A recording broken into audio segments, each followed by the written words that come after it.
Hi, everybody. Good evening and welcome to the Finding You podcast. I'm Dr. Brad Reedy. Today is Thursday, April 10th, 2025. And tonight I'm going to be talking about religious trauma. I'll discuss what I mean by that, where this idea comes from, where this broadcast comes from, and then we'll get into it. Before we get into tonight's content, I just want to talk about our upcoming events. Our next flagship program, our Finding You program, is April 23rd through 27th. There's been a space made available for that. So if you're interested, that's rather soon from now. There still is a spot left. May 16th through 18th is the online version of the workshop. That's about half the time and about a third of the cost. And of course, you don't have to travel. And then after that, it'll be the June 4th through 8th program. I'm going to be in the Bay Area on May 10th hosting the Conscious Parenting Workshop all day from 9 a.m. to 4 p.m. local time. So if you're interested in the Conscious Parenting Workshop, you live in the Bay Area, close to the Bay Area, I'll love to see you then. And if you want to travel and visit somebody there, that would be a great opportunity to also attend the class. Then I'll be doing the same workshop online, the May 19th, 9 a.m. to 4 p.m. Mountain Time version of it will come just a little bit longer than a week later. The Finding Connection workshop for couples, that is basically our Finding You workshop, but for couples, will be hosted by myself and my wife, Michelle Reedy. That's June 18th through 22nd. We also have private intensive, custom intensives for couples, for families, for individuals. So if you're interested in this or any of our programming, you can contact us at info@findingyouprograms.com. That's info@findingyouprograms.com. In addition to all of these events, I'm going to be in New York later this year in the fall. October 12th through 17th, I am hosting a 5-day workshop called The Audacity to Be You. So if you're interested in some of the work that I do and you want to attend live, this is a wonderful opportunity. It's going to be held at the Omega Institute. You can go to eomega.org. That is eomega.org to find out more. Sign up there. The cost for this is relatively inexpensive for a 5-day program. It's $500, around $500. So check that out if you're interested in that. I'm getting a lot of people asking me if this is for them. If you've been to the Finding You workshop, you're going to see some of the similar curriculum, but it's going to be a larger group. So if that's something that feels like a refresher to you, if it's something you want to do to step into your work and you haven't worked with me before, it's a great opportunity. The Audacity to Be You workshop at the Omega Institute this fall, October 12th through 17th. All right. With that, let's get into tonight's broadcast. One of my associates, one of my partners came to me and asked if I would do a broadcast on religion. And I was reluctant. I shared my reluctance with her. And I said, I feel like this is really difficult ground to navigate, to walk on, because I fear that I might alienate anybody or any one group or any one belief system. And I don't want to do that. This is a program where we are both clinically and religiously agnostic. We welcome you from whatever perspective, whatever background you have. Our flagship, our sort of mantra when we think about our clientele is come as you are. So you don't have to come with a certain belief system or expectation. And if it's good psychology in my book, then it embraces anybody's belief system. So I declined the invite to do a broadcast on religion. And my colleague said to me that she understood and could understand why it would be so sensitive and difficult to speak on. And then she said, just regretfully, I have so many clients. We have so many clients that come to us at Finding You with religious trauma. And I thought to myself, now that's a topic I can speak to, where I don't alienate any one religion, even any religion for that matter, but just the way that religion gets used to control, to guilt, to shame, to colonize, as I'm going to be talking about tonight, to colonize other people, to take over and demand that their belief system be like ours. I'm going to take a lot of my ideas tonight from the work of Jordan June, one of the Finding You partners, also happens to be my son-in-law, and he just successfully defended his dissertation on religious trauma. If you're interested in Jordan's dissertation, I believe he will share it with you. You can email him at jordan@findingyouprograms.com or email us at info@findingyouprograms.com to get a copy of that. So I wanted to talk about how religious beliefs, how religious practices can become abusive in families. First of all, from Jordan's dissertation, I took this clip. Regarding James Fowler's stages of faith development, he writes, this is a progression from undiscerning obedience, superiority complex, and prejudiced othering to self-realization or enlightenment, serving as a particularly relevant to this dissertation's examination of spiritual maturity. So that's a lot of dissertation-like words to say that we understand that toxic religious systems aren't inherently toxic, but really are the product of the psychology of each individual member. I'll be talking about that tonight. It's not that a certain belief system is inherently abusive or inherently has with it certain elements that are going to harm other people, but it is how that religion or religious system is internalized by the individual who's parenting, who's dispensing, who's teaching, who's interacting with others. Years ago, I was in the Bay Area, I was at a workshop, and I was teaching some of the things that I teach about parenting. And somebody walked up to me afterwards and they said, you know, I'm having a great difficulty. I love what you're sharing. I love what you teach. But sometimes your teachings come into conflict with my religious leader, my rabbi or priest or whatever it was at the time for this individual. And I thought about it, and I thought that is challenging. I don't know how to speak to or to alleviate any kind of distress that you might feel from these two different sources. I took this information back to my therapist, and in the course of processing it, I realized that I can't separate out from what I talk about and teach. I can't separate out the therapist in me. I'm not a rabbi. I'm not a priest or a pastor or a cleric. I am a therapist. And so tonight, my perspective is that of a therapist, looking at religion through the lens of psychotherapy, through the lens of psychology, through the lens of child development and trauma. And that's really all I can own. So if that's not something you're interested in hearing about, you can press stop now and click onto one of our other more than 650 episodes and listen there. But tonight, that's what I'm going to be talking about, is religion as I understand it through the lens of psychology. I've often thought about religion using this analogy or this metaphor of the of lattice and the vine that grows on it or goes on it.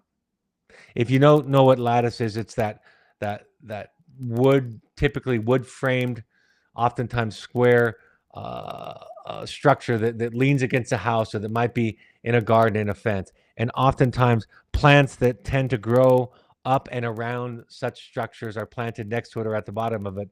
And after a while, after a few seasons, you see this beautiful display of greenery and flowers laid against the wall or laid against the lattice. And the way that I think about religion and psychology is that the lattice is the personality. That's what's there. Wherever it's built, however tall it is, however wide it is, whatever design it has, that's the foundation, that's the structure. And the vine that grows on it is the religion. And what I mean by that is the health of your religion is only as good as the health of your psychology. If you use religion to control, to guilt, to shame yourself or others, then it becomes toxic. But if you use your religion as an invitation to a deeper look into the mystery that is your life, and that is this life, if religion gives you a framework for considering the beauty and the mystery of life, then it can be very helpful and healthy and enlarging for the individual. So really, we're talking about personality. Now, I will say this, that religious practices that tend to be more fundamental in religion, that are what we call high-cost religions, it's hard to find a version of that kind of religion that is helpful and healthy and not abusive. And so when I hear somebody talking about religion, I have no predisposition to any sect or religion and what it brings to the table. It is the way in which they practice it, the way in which they interact with the religion that becomes the thing. In the beginning of The Audacity to Be You is the foreword written by my therapist, Jamie Gill. And in it, she writes, researchers have found that there's a difference between those of us who were raised in strict father families and those who were raised in nurturing parent families. In the strict father family, one is raised to follow rules. In the nurturing parent family, one is raised to be one who one really is. It's the difference between getting it right and getting it real. When one is raised in a strict father family and reaches out for help, he or she expects to hear rules for how to get it right. When one is raised in a nurturing parent family and he or she reaches out for help, he or she expects to be helped to find a new solution. In strict father families, one is told who one is or who one should or shouldn't be. And in nurturing families, nurturing parent families, one is encouraged to discover who one is. So I think in a large sense, when I talk about religious abuse or religious trauma, I'm talking about it coming from that lens of what researchers refer to as the strict father families. And while we're talking about gender, we're gendering the name and calling it strict father families. That's what the researchers call it historically. But it's any kind of system that adopts that top-down, authoritative, autocratic stance about values and life and ideas. And in that context, in that background, with that lattice, any belief system or religion applied to it is likely to take on an abusive form. I once had a parent say to me, after hearing a child share their own beliefs about relationships and ideas about life, the parent said, "This is not how we raised you. These are not our family's values." And they looked at me and overtly asked me to talk to the child and explain to the child how they had become misaligned from these family values. And I paused and thought about it for a moment. And I said very gently to the parent, I said, I think your child has a point here. I don't think these are her values. I think these are your values. And instead of thinking them as family values, maybe you can think of them as your values, as the parent values in the family. And the child is navigating and creating their own belief system. It's similar to when my mother says that she's proud of me at this age, which she is prone to do. And while I'm gentle with her, my internal experience of that is that's not my goal, to make my mother proud. My mother and I have different values. My father and I, when he was alive, we had different values. My children and I have different values, all four of them.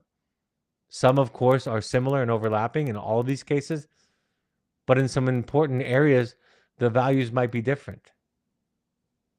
And so the idea of parenting, of attachment-based parenting, of what we think of as healthy parenting, is not to shape the child up to adopt and believe what we believe, but to give the child an experience, a sense of safety in exploring their own world and finding out for themselves what is true. Giving the child the flexibility and the freedom to decide what fits for them. Maybe, and I share this with families all the time, if you want to teach values to your children, then embody your values and demonstrate intrinsically how those beliefs, how practicing those beliefs make you happier. Create in you a sense of peace, a sense of calm, a sense of wonder and transcendence, of happiness and connection. And if your child sees and feels that, they'll become curious.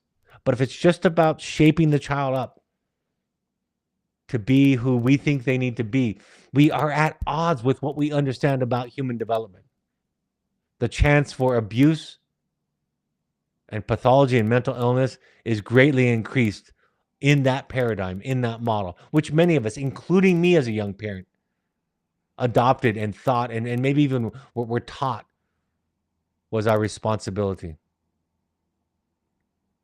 From Jordan's dissertation again, he writes, in discussing resistance within systems like those that practice what he calls religious colonialism, that is the imposing of a belief or a set of beliefs or an ideology onto another person in the hopes that it becomes internalized by that other person and they become the extension of us. Jordan goes on to write saying that it's important to acknowledge anybody's historical or context, any idea about where they came from.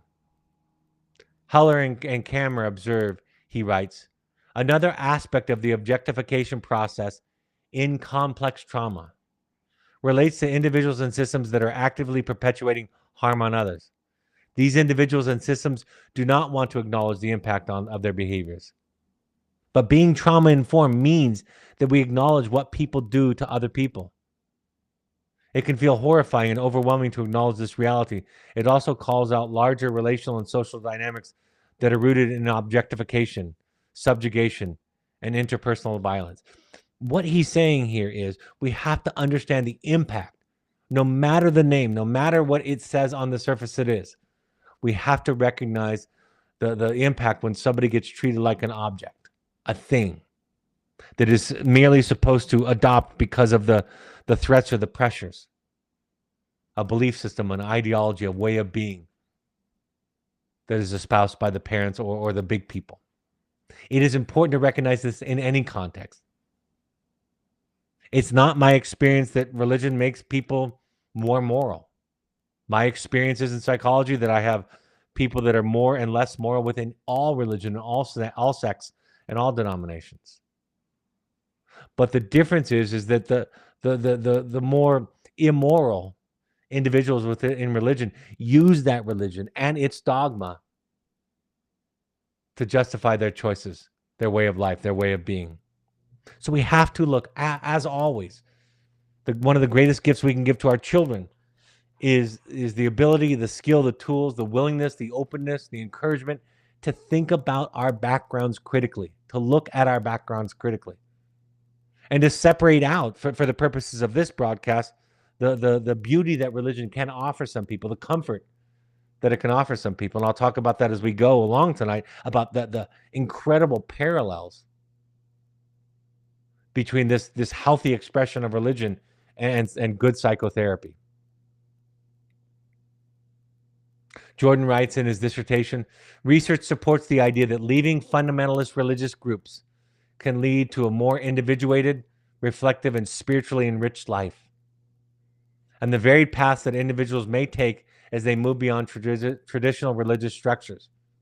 This aligns with the themes of this dissertation by illustrating how apostasy can be a transformative process that promotes greater spiritual autonomy and psychological well-being, as well as a more empathic and nuanced approach to understanding religious change, which is essential for addressing the spiritual and psychological needs of those undergoing this transition.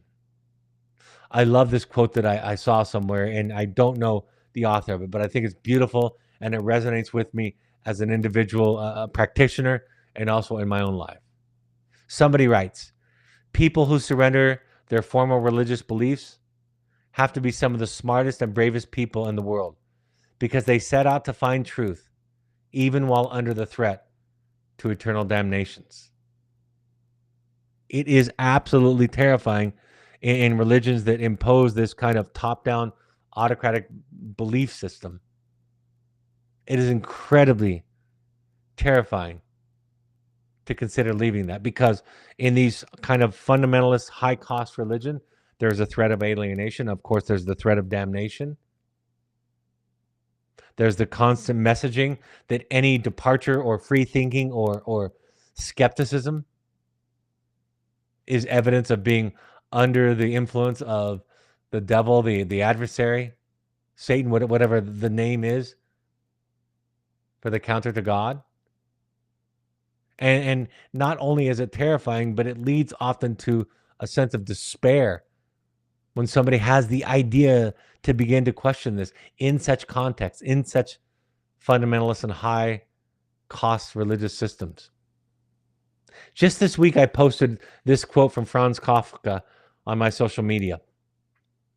The quote goes like this. He said, "A first sign of the beginning of understanding is the wish to die." And somebody wrote and asked me about that and said, why? And the answer is because of what I'm talking about. We have to say hard things. We have to leave people. We have to grieve. There are significant losses in any kind of awakening and understanding. And if that awakening and understanding has any depth or breadth to it, the individual who experiences it is going to have to say no and set boundaries to important people in their life, people who have been their support system. We have to jettison ideas, beliefs. We have to lose people. That's inherent in this process. And so we feel within these systems, we feel absolutely trapped. We're damned if we do and we're damned if we don't.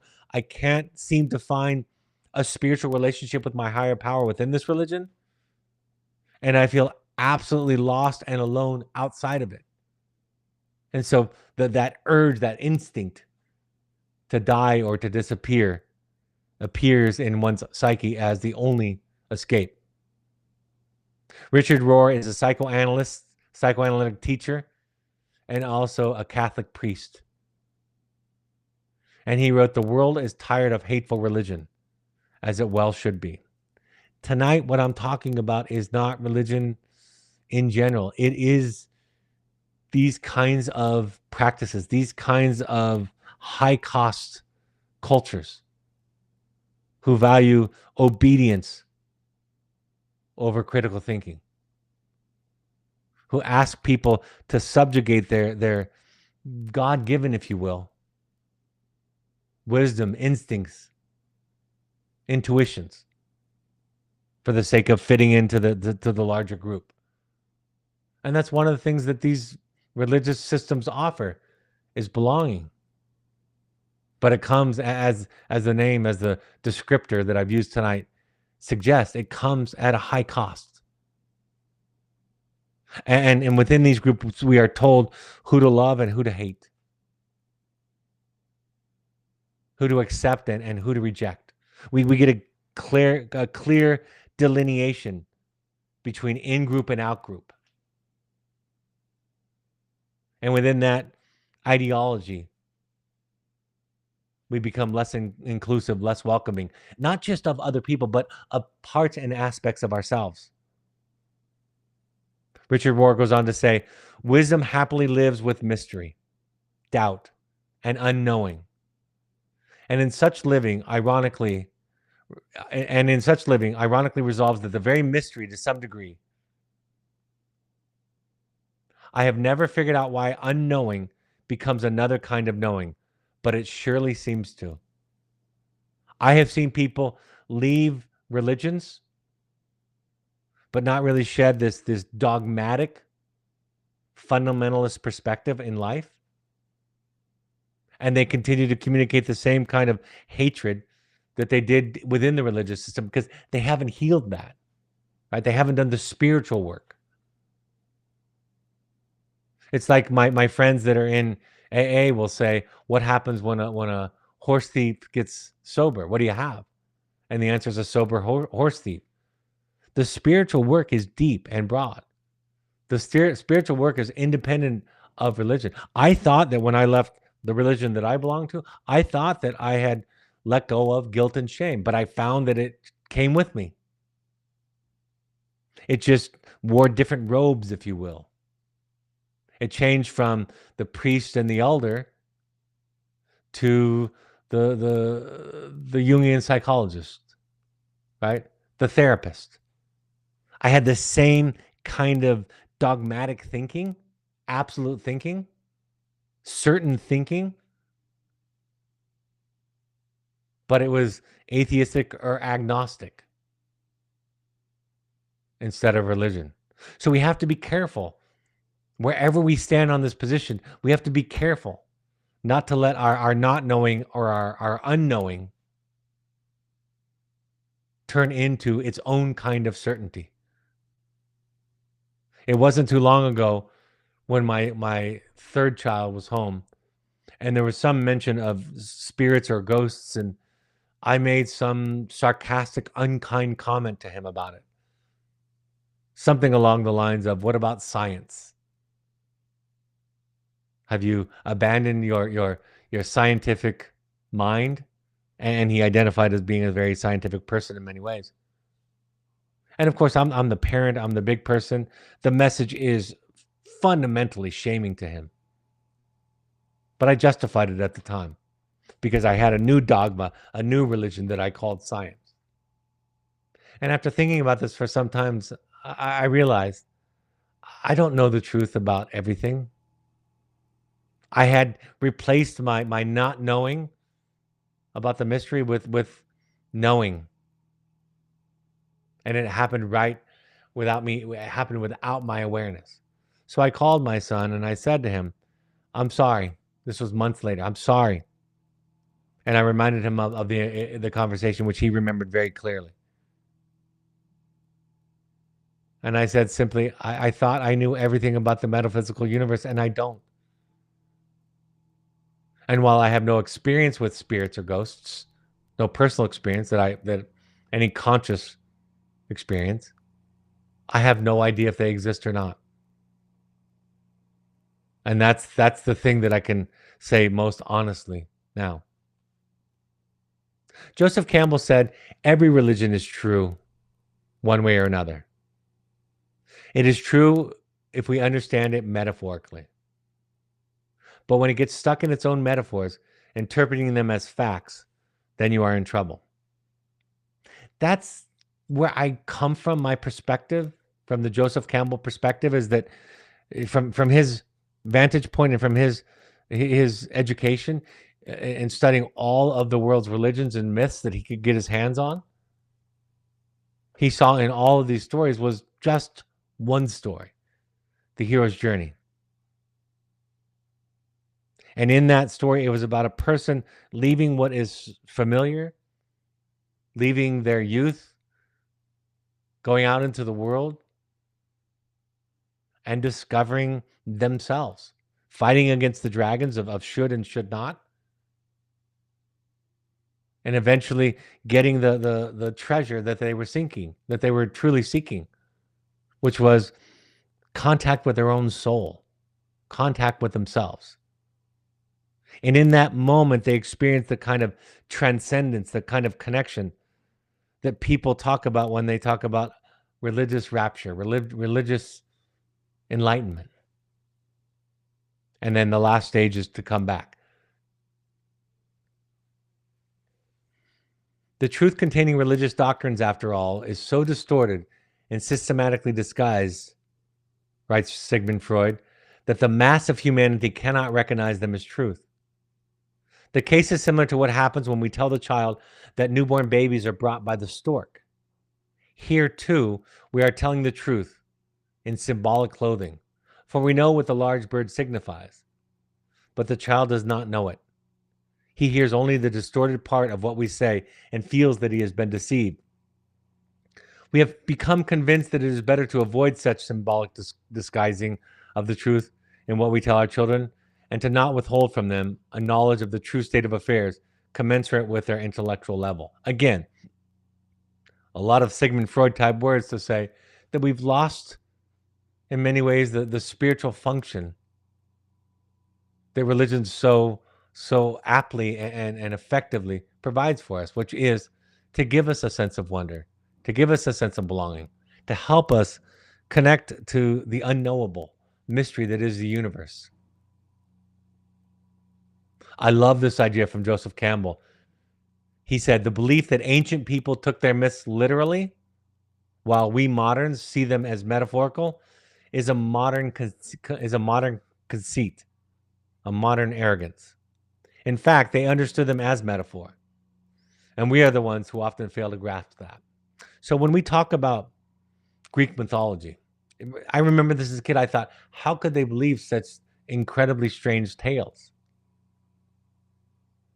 It seems that they were an incredibly ignorant race of people. But now that I've learned about this, I realize that they were the ones who could see past the symbols to the spiritual signals that those symbols were communicating, were embodying. Joseph Campbell said, God is a metaphor for a mystery that absolutely transcends all categories of human thought, including being and non-being. Even the word God, he said, can be a distraction from the experience of God. And I love this quote from Barry Taylor, the road manager of of AC/DC, the band. He said, God is the name of the blanket we put over the mystery to give it shape. When I talk about and teach what I teach, I'm saying that the idea of heaven, the idea of nirvana, is a state or a way of being where we have let go of all attachments, where we've accepted the universe and life as it is. We are fully present with it. We see the connection between ourselves and everybody else. We see our connection between ourselves and previous generations. That feeling of transcendence, that feeling of belonging to this incredible and unknowable mystery.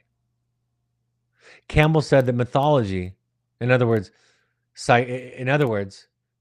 is psychology misread as biography, history, and cosmology.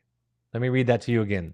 Mythology, in other words, is psychology misread as biography, history, and cosmology. If we fail to see the symbols, if we fail to see what the metaphors are pointing to, we can adopt a literalism, a fundamentalism, where the world becomes not more beautiful, but more manageable, more black and white, more white and wrong, more us and them. And speaking to how our pathology, how our psychology can take a religious belief system and turn it into something toxic. Immanuel Kant, the philosopher, when teaching about morality and reason, suggested that we act in such a way that we treat humanity, whether in your own person or in the person of any other, never merely as a means to an end, but always at the same time as an end. In other words, do the right thing strictly because it's the right thing. Make a decision for your family and your child because it feels good and healthy for you. And the story that he used to illustrate this, and this might feel alienating to people, but he used the story of Abraham and Isaac to illustrate this. He said, if we simply assign our belief system to a God or a version of God, what the church tells us that God thinks or believes, if we just listen to the bishop or to the priest or to the rabbi or to the cleric, to the pastor, and we introject, that is to swallow whole without critical consideration what they are teaching us, we are at risk of becoming fundamentally immoral. And he said when it came to Isaac and Abraham, Abraham was asked to sacrifice Isaac as a sign of faith to God, was eventually rescued from the act by an angel, we're told in the Bible. And he said, I would have known that that message didn't come from God because I would have known that it was wrong to kill my son. But if anything that God says is true, then there really is no morality. There is no universal law or morality. If God can tell us to kill our children just to show a sign of faith, I mean, there are a lot of people doing a lot of things in this world, both on small personal scales or on the scale of countries, that are killing many people, abusing many people, and justifying it because they say that God did it. Immanuel Kant's idea is that we take responsibility. That's one of the outcomes of healthy therapy or analysis, is that we take responsibility for our own morality, for our own views of the world. We don't have the luxury of outsourcing our morality to somebody else. We have the responsibility to consider it ourselves. One of the great moments for me in my own de-faith transition was the awareness that now everything that was aligned with my conscience was something that I could believe in, that I didn't have to contort or twist myself to fit within a belief system, which is often communicated by saying, well, this is just a sign of faith, or God knows more than I do. Now I can listen to my heart, and my experience is that my heart inevitably teaches and preaches love, acceptance, inclusion, respect, compassion, and non-judgment. The name of Jordan's dissertation, by the way, is The Apostasy Awakening, challenging and healing from Christian colonialism. Like I said, he might get mad at me for saying it, but you can request a copy of his dissertation. I'm going to have him on the podcast to talk about it at length. Joseph Campbell wrote, they thought that it would be a disgrace to go forth as a group. And speaking about the hero's journey, about the task that I was just describing, about finding your own truth in your heart, becoming the compass, the North Star. He said, when speaking of King Arthur's knights and that old fable, that old myth, he said, they thought that it would be a disgrace to go forth as a group. Each entered the forest at a point that he himself had chosen, where it was darkest and there was no path. If there is a path, it is somebody else's path, and you are not on the adventure. We have to go into what scares us. The very places that we have been told to fear, we have to stop avoiding. And I think that's what happens in my work with family,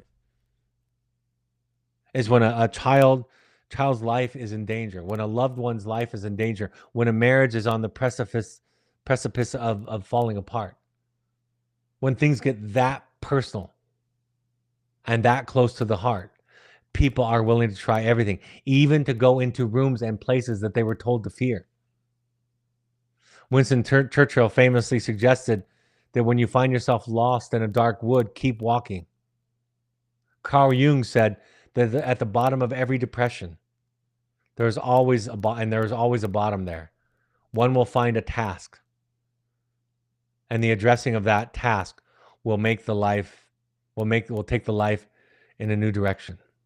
Or Alan Watts said, when you find out that there was never anything on the dark side to be afraid of, nothing is left but love. Really, love is the absence of fear. And yet, sometimes religious systems can use fear to try to motivate people and call it love, when in reality, it can be judgment, threat of rejection, alienation. So what are we seeking in this religious experience? From my best estimation, we are seeking connection. And that is a connection to ourselves, a connection to others, a connection to the mystery, to this life, this unknowable mystery that we call our life, to the universe. Some say that they're looking for a meaning and purpose. Sometimes I hear people saying that it's good because it's a moral, it gives our children and ourselves a moral framework. But again, that's not my experience. I have seen Christians and Jewish people and Muslims, all faiths. I've seen wide variances in the level of morality within and among all of those faiths. And I see virtually no correlation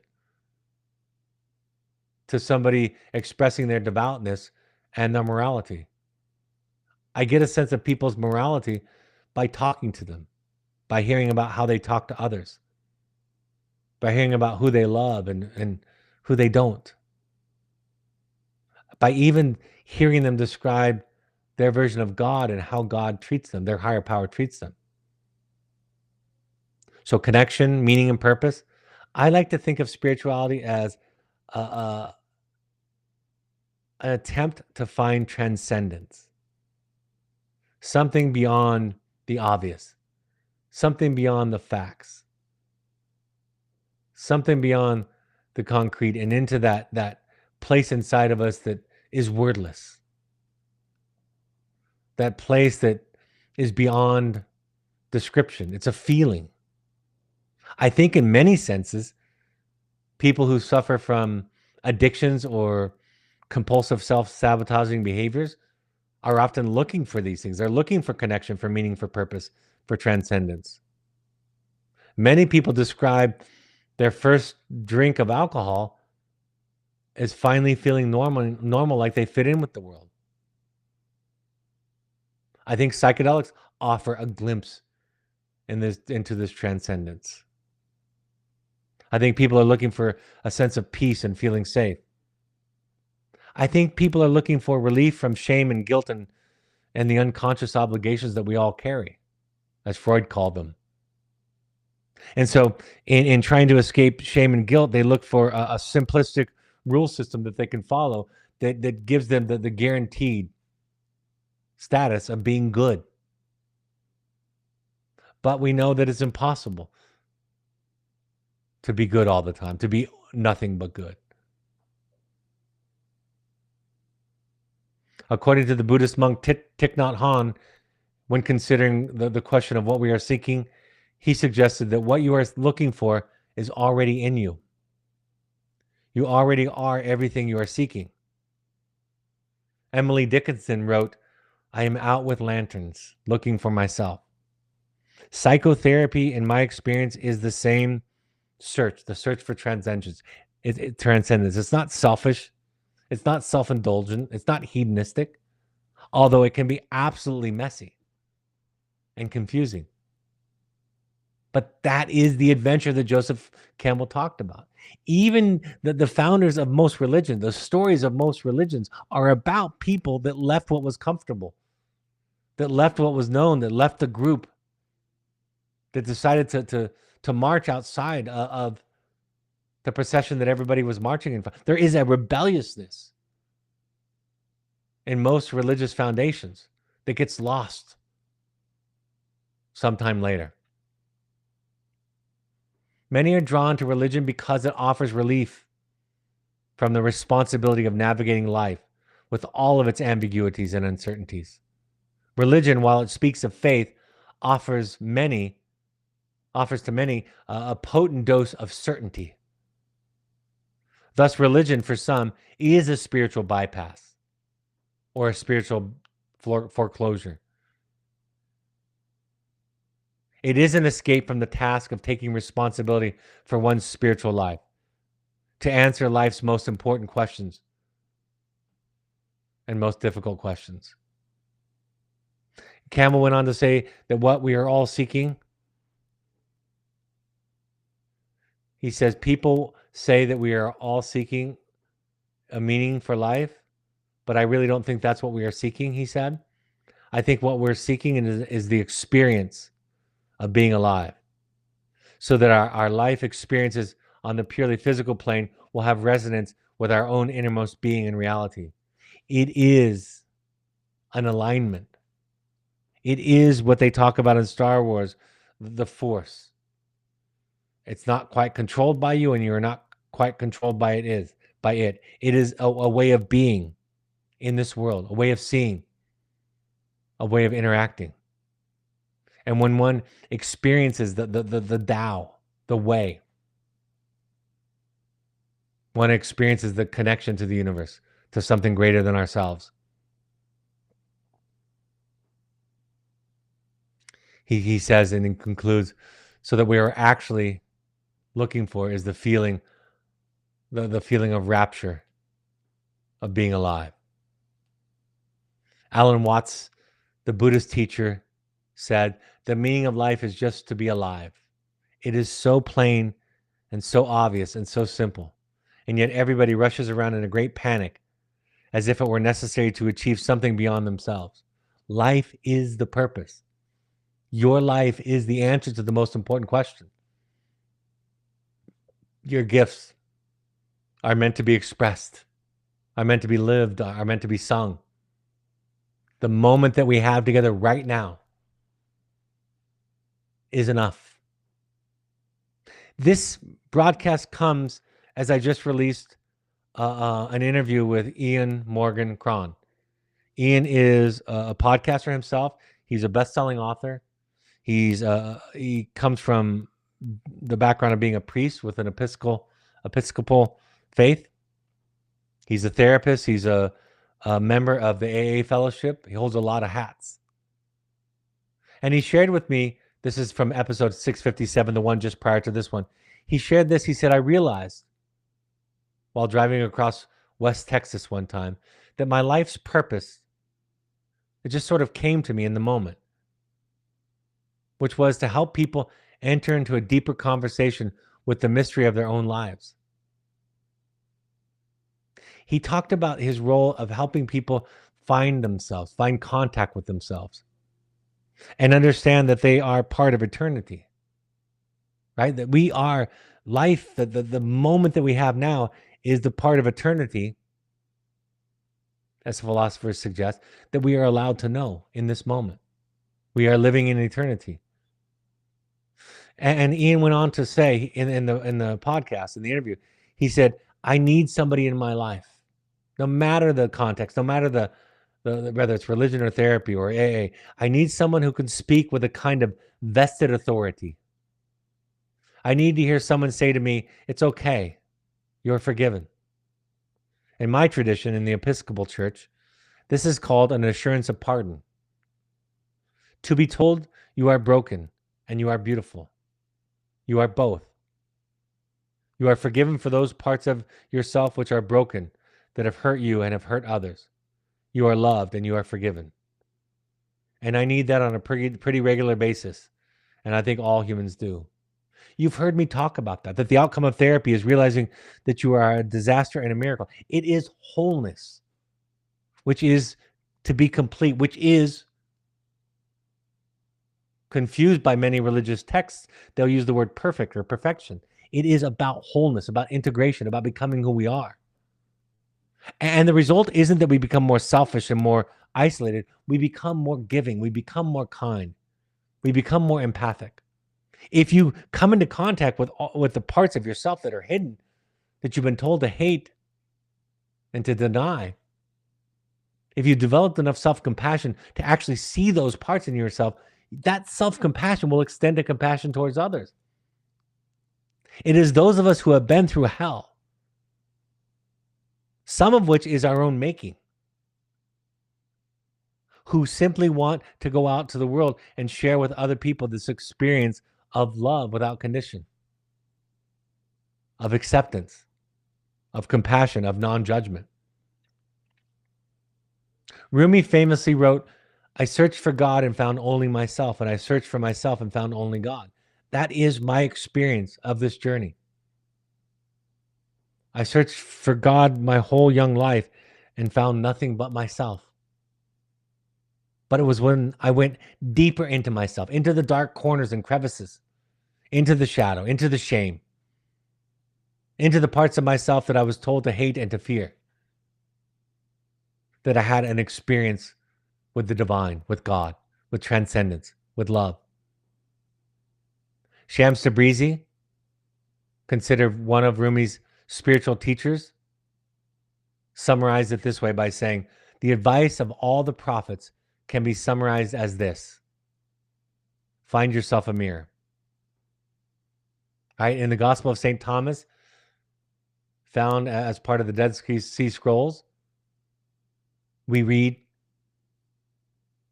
if you bring forth what is within you, it will save you. If you do not bring forth what is within you, it will destroy you.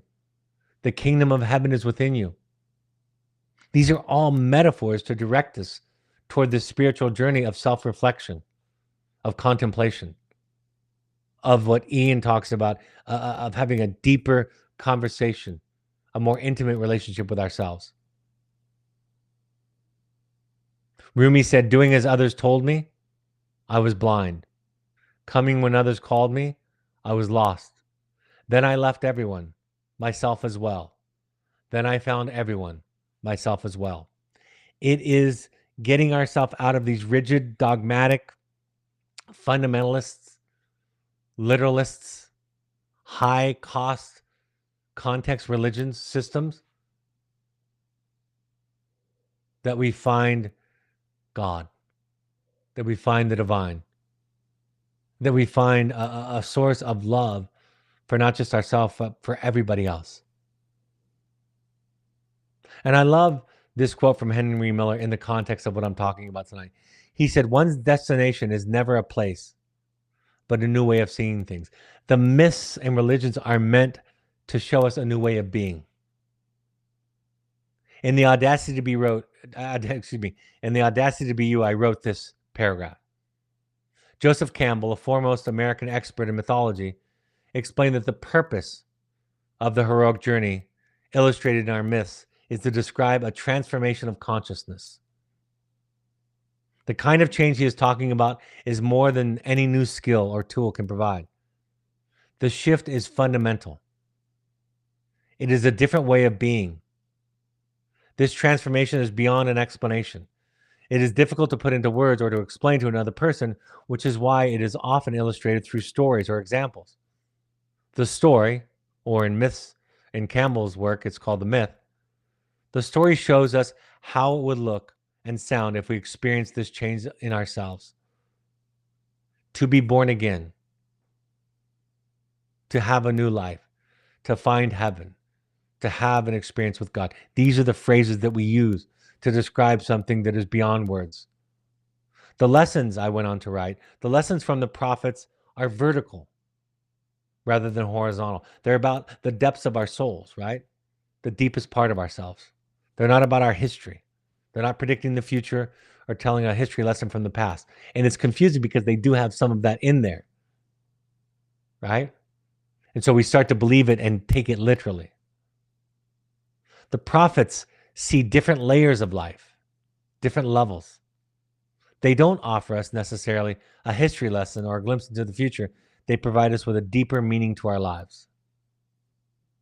So, if religion just becomes a tool to control our children, to impose upon them our values, our ideas in the world, it is no less harmful or toxic than any other kind of abuse. Might even be the most insidious one, the insidious version of abuse, because it is done in the name of God, in the name of the divine. And if we are metaphorically impaired, if we don't see what the symbols represent, if we don't see the truth in all religions, we are in fact spiritually starving, spiritually hungry, spiritually empty. It's really important that we understand that religion doesn't make anyone moral or immoral, but that responsibility is something that each of us have individually. And religion then only becomes the vehicle through which our morality or immorality is expressed. And I'll just say this before I close. At Finding You, about 30% of our clients communicate overtly the experience of religious trauma, of having this ideology, this dogma imposed upon them, but fundamentally serving the adults in their life, serving the egos of the big people that they grew up with. And so we hold space for that. Living where I live in Salt Lake City, coming from where I come from, both of my son-in-law and my daughters' dissertations are about religious trauma or trauma that was experienced in a religious context. That is one of the things that we do very well to support and encourage, to nurture and hold space for you. All right, folks. Just to announce, coming soon will be the Finding You Inner Circle. This will be a subscription and a support for the Finding You podcast. It will give you access to live broadcasts. If you are a Finding You alumni or client, you'll have access. But if you're not a Finding You alumni or client, then the live broadcast access will be closed off unless you subscribe. There will also be private episodes that will only be released to the Inner Circle each month. And if you're interested in that, email us at info@findingyouprograms.com. That's info@findingyouprograms.com. Like I said, the next Finding You Intensive is April 23rd through 27th. The next online one is May 16th through 18th. June 4th through 8th is the next in-person Finding You after that. I'll be in the Bay Area on May 10th, hosting an all-day conscious parenting workshop, 9 a.m. to 4 local time. And then on May 19th, that same class will be online, 9 a.m. to 4 Mountain Time. The Finding Connection workshop, which is basically a Finding You workshop for couples, will be hosted by me and my wife, Michelle, June 18th through 22nd. So sign up now. And then I'll be in New York, October 12th through 17th, 5-day workshop called The Audacity to Be You. Go to eomega.org to learn more and to sign up. My two books, The Journey of the Heroic Parent and The Audacity to Be You, are available on Amazon and Audible. And my next broadcast, I haven't quite decided on the topic. If you have any suggestions, if you have any questions, anything at all, Finding You or Finding You podcast, you can always email us, make suggestions, ask questions at info@findingyouprograms.com. My next broadcast will be whatever we decide, will be next week, April 15th, Tuesday, 6 p.m. Mountain Time. I hope this was a helpful point of contact for you. I hope in some ways this offered you something that was comforting or encouraging to you, supportive of you. That's what I hope. And as always, thanks for showing up. For and on behalf of the people that you love and the people that love you, showing up to things like this and doing your work, developing a deeper conversation with yourself, that makes all the difference in the world. Have a great evening, and I'll talk to you next time. Bye-bye.